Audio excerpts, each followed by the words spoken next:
I used to believe that family was the one place where fairness existed, where every child was loved the same, supported the same, given the same chances to succeed. I was the oldest son, the one who studied hard, worked part-time jobs since 14, and never asked for much. My dad promised he would pay for my college. I held on to that promise like it was sacred. But on the night before I was supposed to finalize my college enrollment, my father looked me in the eyes and said something that shattered everything I thought I knew about my place in this family.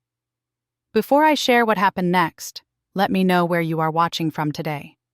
If you believe that parents should treat their children equally, hit that like button and subscribe to follow my journey. Now let me take you back to where it all began. I grew up in a small town in Ohio, the kind of place where everyone knows everyone and families stick together through thick and thin. At least that is what I always believed. Our family had 4 members. My father, Gerald, worked as a manager at a manufacturing plant about 20 miles from our house. My mother, Susan, worked part-time as an accountant for a local business. Then there was me, the firstborn son, and my younger sister, Victoria, who was 2 years behind me. From the outside, we looked like any other middle-class American family. We had a modest 2-story house with a small backyard, 2 cars in the driveway, and dinner together most nights of the week. But underneath that ordinary surface, there were cracks that I tried to ignore for years. The differences in how my parents treated Victoria and me were subtle at first. So subtle that I convinced myself I was imagining things. Victoria had the bigger bedroom, the one with the window overlooking the backyard and the built-in closet. I had the smaller room next to the bathroom, but I told myself it made sense because she was a girl and girls needed more space for their things. Victoria got new clothes at the start of every school year, while I wore hand-me-downs from our older cousin or whatever was on clearance at the department store. I told myself it was because I was a boy, and boys did not care about fashion anyway. When Victoria turned 13, she got the latest smartphone for her birthday. When I turned 13, I got a used phone that my dad's coworker was throwing away. I told myself it was fine because at least I had a phone. When Victoria wanted to join the dance team, my parents paid for lessons, costumes, and competition fees without hesitation. When I wanted to join the soccer team, my dad told me I should get a job to pay for my own cleats and equipment. So I did. I started mowing lawns at 14, then worked at a grocery store at 16, bagging groceries and stocking shelves after school and on weekends. I never complained. I told myself that this was what it meant to be a man. Men were supposed to be tough, independent, self-reliant. My sister was delicate and needed protection. That was just how things were. Looking back now, I realize I was making excuses for something that should never have needed excusing. Despite the differences, there was one thing that kept me going through high school. One promise that made all the early mornings and late-night study sessions worth it. When I was 15 years old, my father sat me down in the living room and made me a promise. "Son," he said, putting his hand on my shoulder, "you just focus on your grades. Work hard, get into a good school, and I will take care of the rest. Your mother and I have been saving money for both you and your sister to go to college. You do not have to worry about a thing." I believed him completely. Why would I not? He was my father. Fathers do not lie to their children about something so important. So I threw myself into my studies with everything I had. I took advanced placement classes, joined academic clubs, volunteered in my community, and maintained a grade point average above 3.8 all 4 years of high school. I did everything right. I was the perfect student, the perfect son, the one who never caused trouble or asked for too much. When acceptance letters started arriving in my senior year, I felt like all my hard work had finally paid off. I got into my dream school, a well-respected state university about 4 hours from home. They offered me a partial scholarship based on my academic performance, which covered about 40% of the tuition. The remaining 60% was still a significant amount, but I knew my parents had been saving. I knew my father had made a promise. I still remember the day I came home with that acceptance letter in my hand. I burst through the front door, waving it in the air, my heart pounding with excitement and pride. "I got in," I shouted. I got into state with a scholarship. They want me. My mother smiled and gave me a hug. My father nodded and said, "Good job, son. We will talk about the details later." I did not think much of his response at the time. I figured he was just tired from work. We would celebrate properly later. We would sit down as a family and make plans for my future. But that conversation never came. Days turned into weeks, and every time I tried to bring up college finances, my father changed the subject or said we would discuss it soon. I did not understand what was happening. I did not know that my world was about to collapse. The night everything changed started like any other dinner. My mother had made pot roast with mashed potatoes, my father's favorite. Victoria was talking about some drama at her school, something about her friend group and who was dating whom. I sat there quietly waiting for the right moment to bring up what had been weighing on my mind for weeks. Finally, during a lull in Victoria's monologue, I cleared my throat and spoke. "Dad, I need to finalize my enrollment by the end of this week. Can we go over the financial stuff tonight? I have all the paperwork ready." The table went silent. My father set down his fork and looked at me with an expression I had never seen before. It was not anger exactly. It was something colder, something that made my stomach drop before he even opened his mouth. "Son, we need to have a talk," he said slowly. I nodded, still naive, still believing this would end with a plan, a solution, a path forward. "Your mother and I have been discussing the family finances," he continued, "and we have made a decision. The money we have saved is going to be used for Victoria's education." I blinked, certain I had misheard him.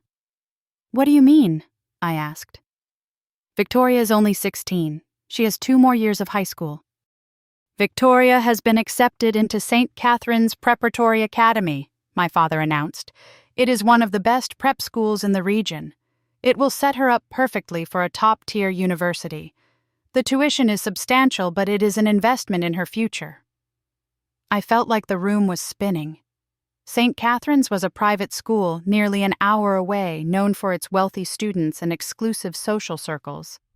It cost almost as much per year as a state university. "But what about my college?" I managed to ask. "You promised. You said you had been saving for both of us." My father's jaw tightened. "Your sister's education has to come first. She needs more support than you. She is more delicate. The prep school environment will help her thrive. You are a boy. You are strong. You can figure it out on your own."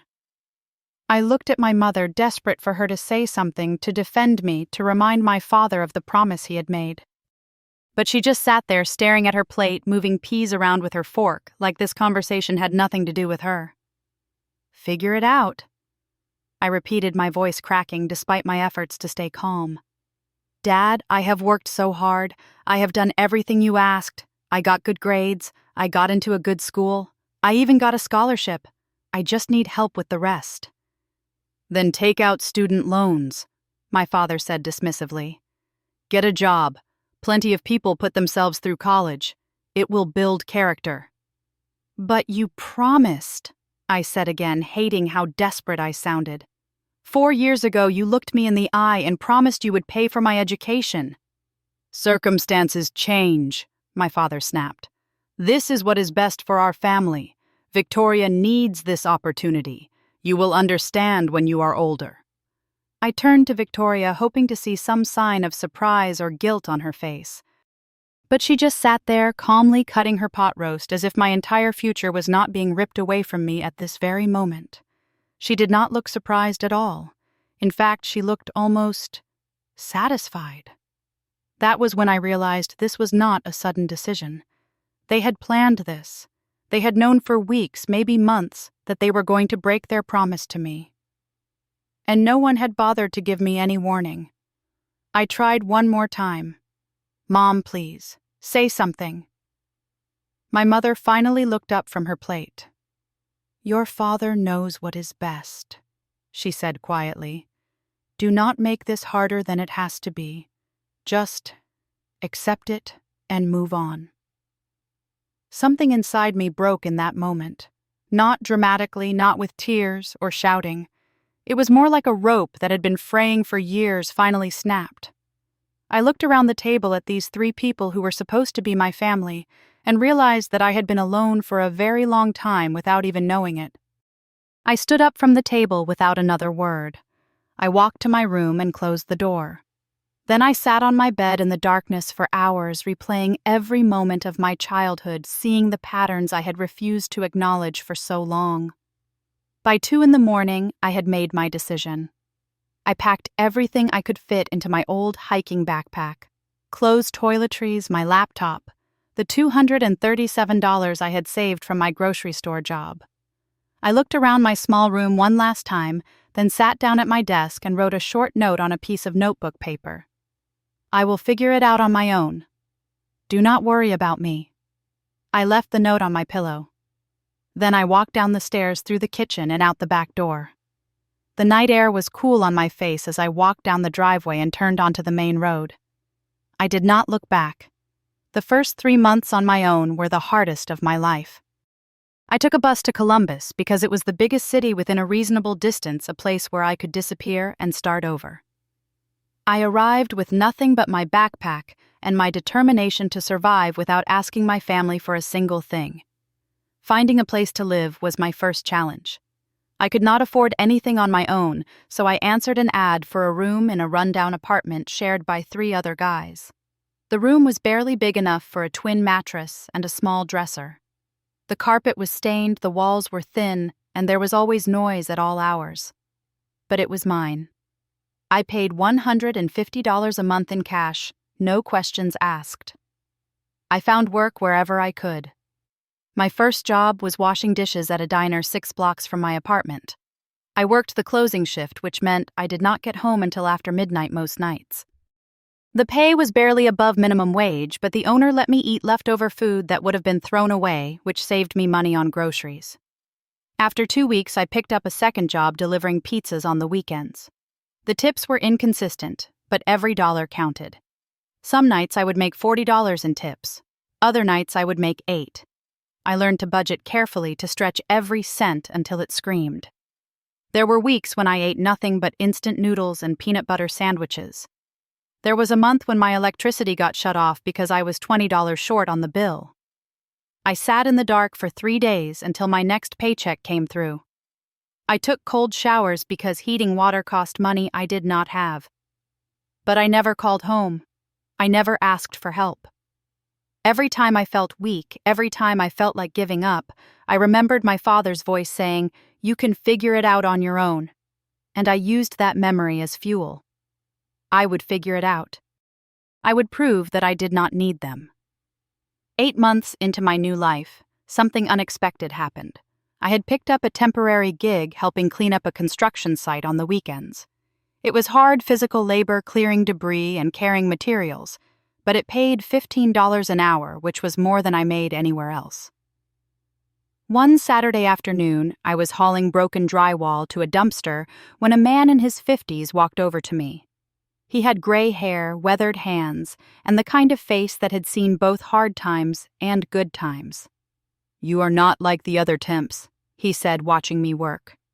"You actually give a damn." I did not know how to respond, so I just nodded and kept working. "What is your story, kid?" he asked. "Why is someone your age working construction cleanup on a Saturday?" Something about his directness made me want to be honest. Maybe I was just tired of keeping everything inside, so I told him. I told him about my family, about the broken promise, about leaving in the middle of the night with nothing but a backpack. The man listened without interrupting. When I finished, he stuck out his hand.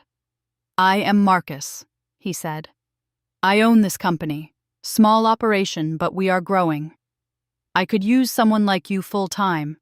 Someone who shows up, works hard, and does not make excuses." I shook his hand, hardly believing what I was hearing. "I will do more than that," Marcus continued. "You work for me days, and I will help you get into community college nights. I put myself through school the same way 30 years ago. It is not easy, but it is possible." That handshake changed my life. Marcus became more than a boss. He became a mentor, the father figure I had never truly had. He taught me the construction business from the ground up. He helped me enroll in community college where I took classes 3 nights a week after work. He believed in me when I struggled to believe in myself. The next 6 years were a blur of early mornings and late nights. I worked full-time for Marcus while carrying a full course load at night. I slept 4 or 5 hours on good nights, sometimes less. I missed parties, relationships, all the normal experiences of someone in their early 20s. But I did not care. I had a goal and nothing was going to stop me. By year 2, I had completed my associate degree and transferred to a state university. I qualified for financial aid based on my independent status and my low income. Marcus promoted me to assistant project manager, which came with a raise that made the remaining tuition manageable. By year 4, I graduated with a bachelor's degree in business administration. I walked across that stage with no family in the audience, but I did not feel alone. Marcus was there cheering louder than anyone.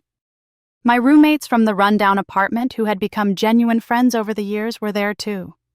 I had built a new family, one that actually showed up for me. By year 5, Marcus offered me a partnership in the company.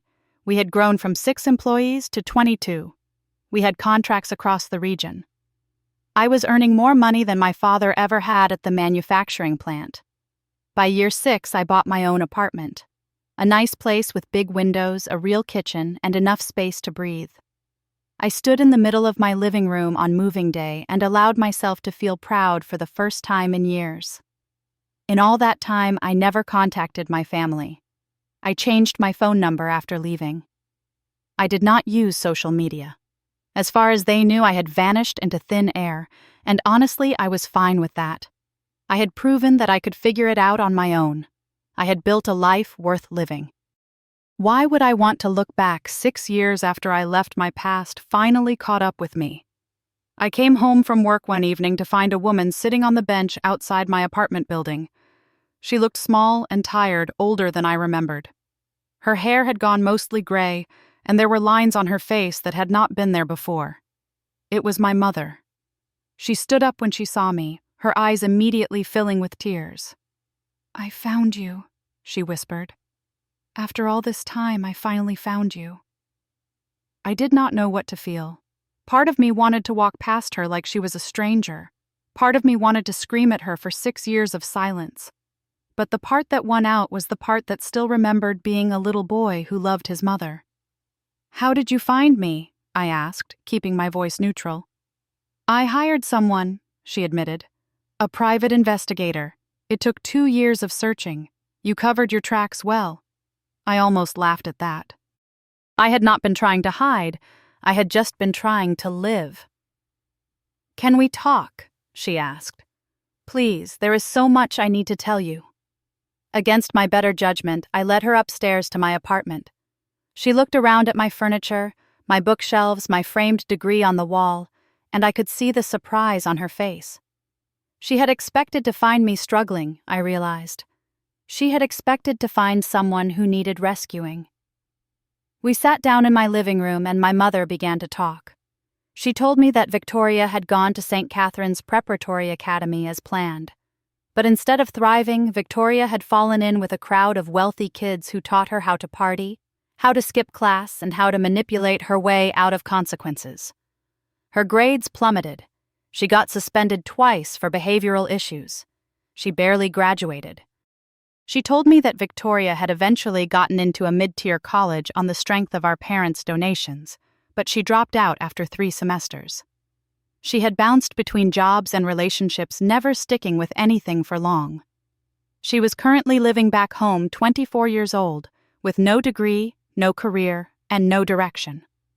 She told me that my father had lost his job 3 years ago when the manufacturing plant closed down. He had struggled to find comparable work and eventually settled for a position that paid half his previous salary. The financial pressure had taken a toll on his health. He had developed heart problems and high blood pressure. She told me that the family was struggling. The house might have to be sold. The savings were gone. Everything they had invested in Victoria's future had yielded nothing. And then she said the words that I had waited 6 years to hear. "We need you," my mother said, reaching for my hand. "Your father needs you." Victoria needs guidance. Please come home. Please help us fix this. I let her words hang in the air for a long moment. I thought about the 18-year-old boy who had walked out of that house with nothing but a backpack and a broken heart. I thought about everything I had built since then.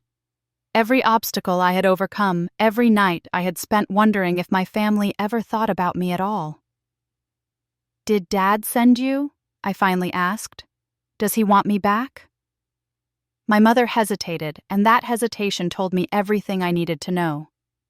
"He is stubborn," she admitted. "He still believes he made the right decision, but he is sick and he needs family around him." "He still thinks he was right," I repeated slowly. "After everything that happened. After Victoria failed out of school. After you lost your savings. After 6 years of me proving that I could succeed without any of you. He still thinks he was right to abandon me." My mother could not meet my eyes. I took a deep breath and spoke the words I had been carrying inside me for 6 years. "Mom, I forgive you. I really do. I understand that you felt caught between Dad and me, and I understand that standing up to him was not easy. But forgiveness does not mean going backward. I am not going to come home and pretend that everything is okay. I am not going to rescue people who chose to throw me away." Tears were streaming down my mother's face now. "If Dad wants a relationship with me," I continued, "he knows how to reach out. But it has to start with him acknowledging what he did. A real apology, not excuses about circumstances or what was best for the family. Until that happens, I need to protect the life I have built." My mother left that night with my phone number and an open invitation for my father to contact me when he was ready. It has been 8 months since then. He has not called. In the weeks after my mother's visit, I did something I should have done years ago. I found a therapist who specialized in family trauma, and I started unpacking everything I had carried alone for so long. It was not easy. There were sessions where I could barely speak through the tightness in my chest. There were nights when old memories surfaced, and I could not sleep. But slowly, week by week, I started to understand something important. What happened to me was not my fault. The favoritism, the broken promises, the feeling of being invisible in my own home. None of that was because I was not good enough. It was because the people who should have loved me equally chose not to. And their choice said everything about them and nothing about my worth. I also realized that I did not need them to acknowledge my success for it to be real. I had built a career, a home, a life full of people who genuinely cared about me. Marcus and his wife invited me to holiday dinners. My old roommates had become lifelong friends. I had colleagues who respected me, clients who trusted me, a community that valued what I contributed. That was my family now. Not the one I was born into, but the one I had chosen and built. Letting go of the anger was the hardest part. For years, that anger had been my fuel. It had pushed me through the exhaustion and the doubt and the loneliness. But carrying it forever would only hurt me, not them. So I made a conscious decision to set it down. Not to forget what happened, but to stop letting it define me. Some people might think I should have gone back. Some people might think I was wrong to put boundaries between myself and my parents. But I have learned that boundaries are not walls built from hatred. They are fences built from self-respect. They say, "This is where I end and you begin," and there is nothing cruel about that. If you have ever felt invisible in your own family, I want you to know that your worth is not determined by people who failed to see it. You do not need their approval to succeed. You do not need their validation to know that you matter. Sometimes the most powerful thing you can do is walk away from a table where you were never given a fair seat and build your own table instead. And if you are watching this and you are in the middle of your own difficult chapter, please hold on. The pain you feel right now is real, but it is not permanent. The people who hurt you do not get to decide how your story ends. You do. I would love to hear your thoughts on this. Have you ever had to walk away from family to protect yourself? What helped you heal? Share your experiences in the comments below. Your story might be exactly what someone else needs to hear today. If this resonated with you, please hit the like button and share it with someone who might need this message. Subscribe to the channel so you do not miss more stories like this one. And remember, no matter what you are going through, you are stronger than you know. Thank you for listening. Take care of yourself, and I will see you in the next one.